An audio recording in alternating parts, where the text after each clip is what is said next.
ښځه یو جنایي هغه یو بدکار انسان ته په نکاح ورکړه تا د هغه غلامه کړه دا یې زندګي دي تباه دا یې خیرت دي تباه حدیث کې راغلی دي من زوج کریمته من فاسق فقد قطع رحمها چا چې خپل لور خور هغه یو فاسق او بېدینه انسان ته ورکړه یو بد عمل او بد کردار انسان ته ورکړه د خپل لور خور سره صله رحمي قطع کړه ختمه دې کړه د دیندار پرشته کې لومړنی سټپ هغه د دیندار ښځه دی څه دی دیندار ښځه او صرف ښځه نه د دیندار خاوند دی دواړه طرف ته چې نیک سیرت او نیک صورت ایماندار او دیندار خاوند دی د ایماندار او دیندار نیک سیرت او نیک صورت نیک کردار ښځه ورته پکار ده بیا د هغې نتیجه څه راوځي بیا د هغې نه صلاح الدین ایوبي پیدا کېږي نن سبا مسلمانان هغه وایي ځان له رشته دیني رشته ګورم په څه باندې په نټ باندې په آیمو او فیسبوک په رشتو باندې تعلقات په حرامو تعلقاتو باندې نیک خاوند نه میلاویږي په حرامو وسایلو تعلقاتو باندې نیک ښځه نه میلاویږي دا یاد ساتئ ویره ډېر دیندار خاوند الله راکړی هغه چې معلومات وکړي نو هغه د یارانې تعلق دا هغه بنیاد د رشتې په ګناه باندې ایږدلی شوی دی دا کې دینداري نه وه ویره ډېره نیکه ښځه الله راکړې ده څه چې معلومات وکړي هغه د موبایل د ټیلیفون د انټرنیټ د فیسبوک او د واتساپ او د ایمو په وجه باندې تعلق جوړ شوي او بیا په حرامو باندې په ګناه باندې هغه رشته قایم شوي نو هغه ښځه نیکه نشي جوړېدی وایي نیکان خاوندانو نیکانې ښځې هغه په موبایلونو باندې هغه په لایو ویډیوګانو باندې هغه په آیمو باندې د شپې تر 2-3 په خبرو باندې نه میلاویږي نیکانې ښځې په کورونو کې دي وقرن فی بیوتکن ولا تبرجن تبرج الجاهلیة الاولى نیکانې ښځې په کورونو کې دننه دا موضوع ډېره اوږدېږي که په دې باندې بیا څه زما نو خبره مې دا کوله زما د صلاح الدین ایوبي رحمت الله علیه متعلق راځي په تاریخ کې د ده پلار د صلاح الدین ایوبي پلار هغه نجم الدین ایوبي هغه لکه د خپل د جومات امام سره ناست و او هغه ته وایي یاره زما یو دینداره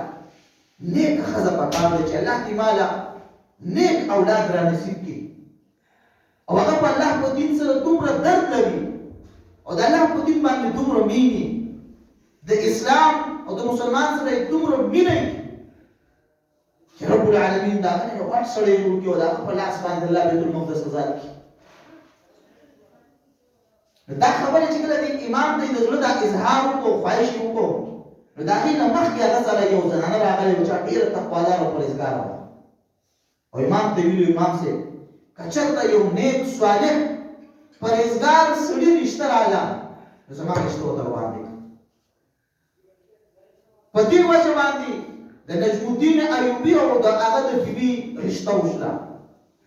چې هغې کې بنیاد څه و د الله د دین درد ایمان تقوا عمل صالح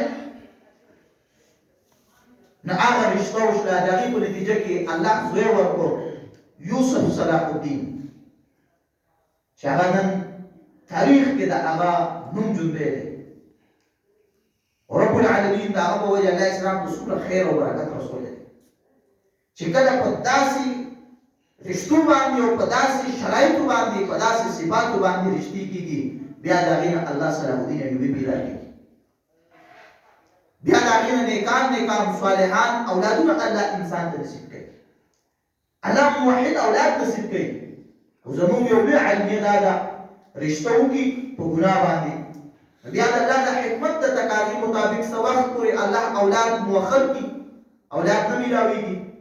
نو بس مور او پلار هغه په قسمه قسم بدعاتو باندې شرکیاتو باندې شروع شي اخته شي وایي پلاني پیر صاحب له ورشه هغه خاره دم کوي هغه به وخوري